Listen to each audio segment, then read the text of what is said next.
Ah, sure, look at that. Crazy man. Sorry, I get away from myself. But anyway, listen, I'm going to do a little sawmilling today, okay? So this video is to kind of ease my mother a little bit, ease my mother's brain a little bit here. I'm going to explain a little bit about the sawmill and what I do, because a lot of times I'm doing this alone. And, you know, I try to work smart, work safe, and, you know, not crush myself with these 1,000-pound logs. But, yeah, I'm going to flip the camera around and show you guys what's what. All right, so there she is, the big orange machine. All right, excuse the thing here. I guess it's about a 12-inch log. So yeah, 13 1/4, big pine guy. I don't even know how long it is. It looks to be probably 11 feet long. Okay, so I use the tractor ma to load it up on the bed. This is the bed of the sawmill. Okay. The logs sit on these bunks, okay, and then there's these safety, what would they be?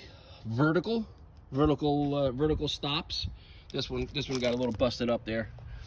So these vertical stops, so the logs can't roll off the backside. Now this is the backside. This is considered the front. These big posts are getting out of there. So all my cutoffs, the trash, the garbages goes on that side. All right, and then this is the power head. All right, up top there is a water reservoir. It cools and lubricates the blade. This is the blade house. This contraption here, where this thing is here. That's the blade house. All right, so you got the blade down here. All right, the blade guide, and there's another stationary guide. This one's movable, adjustable. All right, so this is the danger zone in here. No go. That's the no-go zone.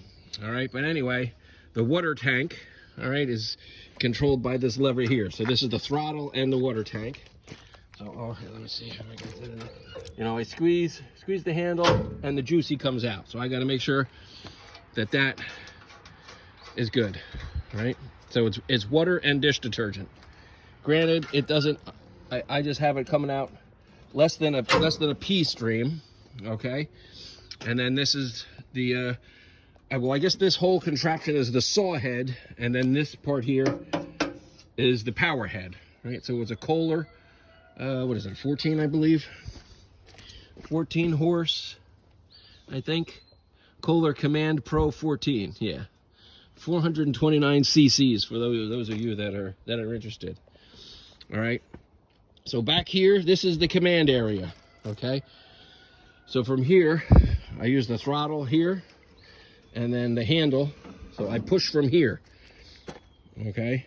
And the whole saw head goes on these wheels that are on the track that the bed is mounted on, all right? So there's two on each side. Now this is a two-post, right? So it has that one there, and that one there, two-post system, okay?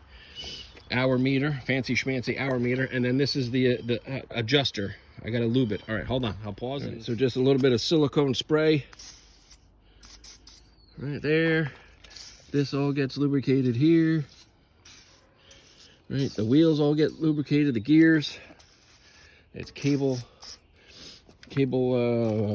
motivated.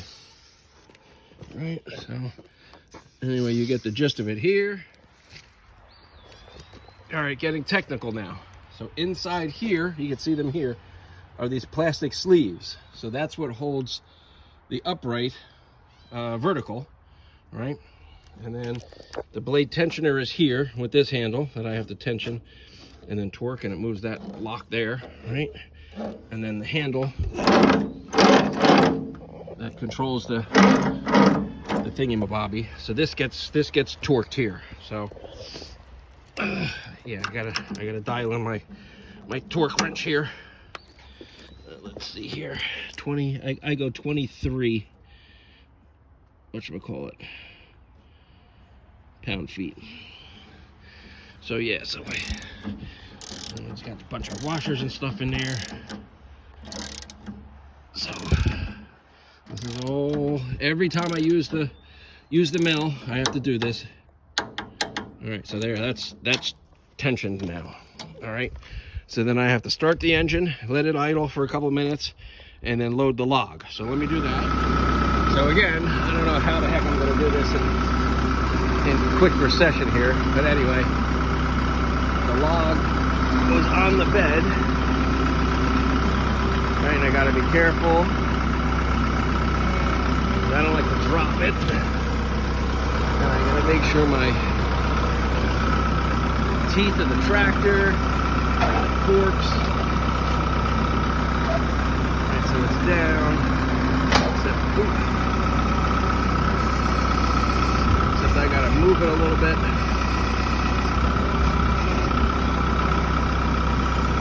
Like it's tricky.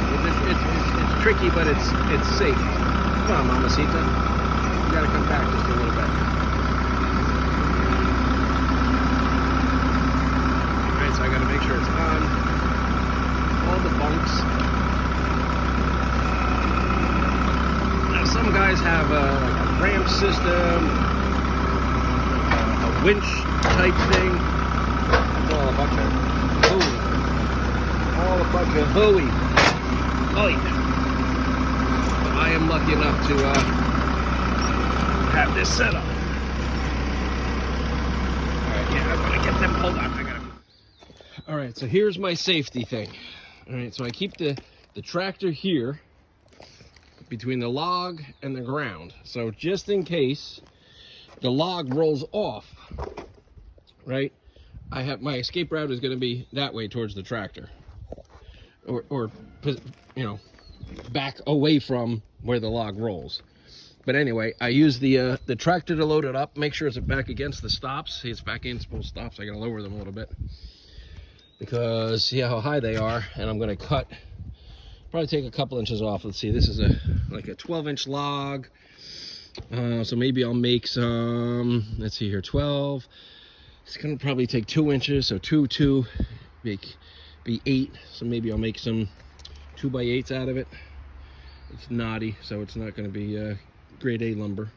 But yeah, anyway, when I go to flip it, I use the machine to flip it. So yes, mother, I am safe. I mind my P's and Q's and cross my T's and dot my I's and keep my limbs and lungs out of the dangerous ways. Oh yeah, and it's got these 2 stops. It's got a stop here and a stop there that come up. They're friction stops that tough to do one-handed. That go in and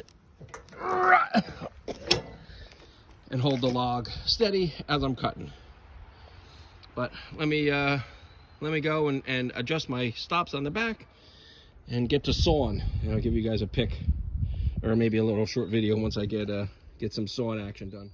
All right, so I raised the cutting head up to 12 inches. All right, so by the blade, it's gonna be there, right? So that leaves still, now once I start cutting it, it's called a cant. So at that height, I have a decent enough log. So I'm gonna go there. So let me make a cut. I'm gonna flip it over 180 degrees and make a second cut, and then I'll have what they call a square cant. So it's squared on 2 sides. All right, so stand by.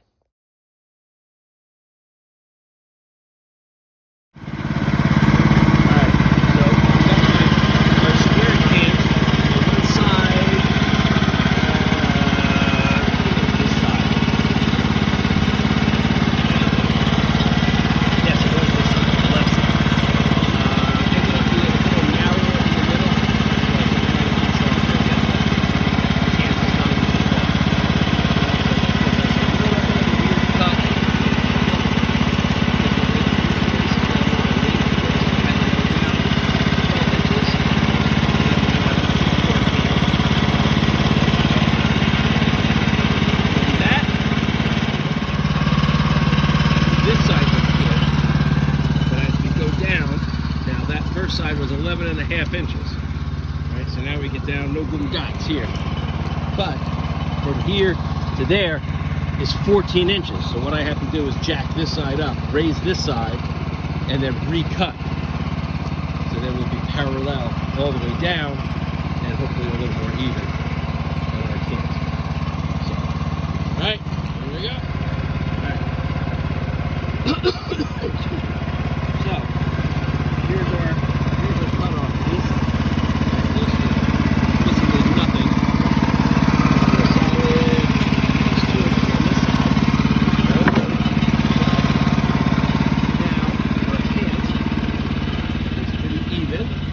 Down the keel. See what I did there, nautical term. So now I can split this over 180 and do another cut on what is down the bottom, which will be the top side, and then it'll be parallel, or what do they call it?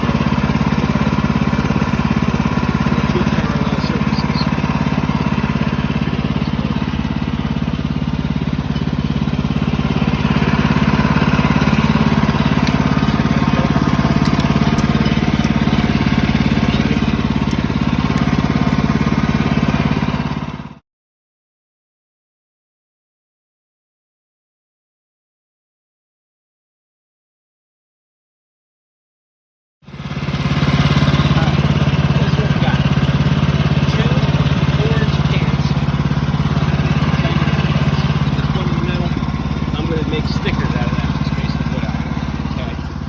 I make my 2x4s a little bit different. They're 4 inches wide. Alright, so this is what we got. 2 cants, 4 inches wide, and then a little guy in the middle. Yeah, I'm going to do stickers out of that. Put between the wood to space it out. So when we're got it all squared up, about 4 inches. Little slab. Flip it over with another 4-inch slab.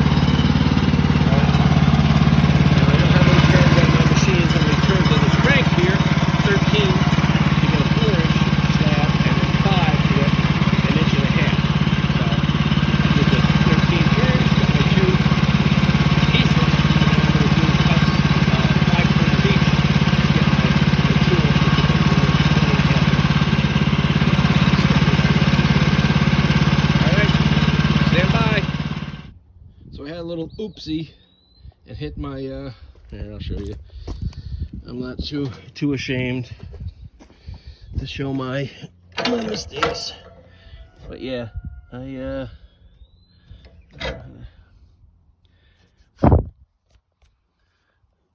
ran the blade into the top of the into the top of the log stop there. But hey, you know what they say happens. But anyway, got a couple of 12 foot. The log was 12 foot long, just a little over 12 foot long. So I got 1, 2, 3, 4, 5, 6, 7, 8 12 foot 2x4s. You know, that are 4 inches by 1.5 inches. There's an idea. And probably 2 6-footers here for the board that I messed up on. And then the other side is going to be, I guess, a 4x3. So that who knows what I'll use that for. And then a couple of stickers to space it all out with. But yeah, a nice little hobby that I enjoy very much, and that is very much made possible by the Big Orange Machine.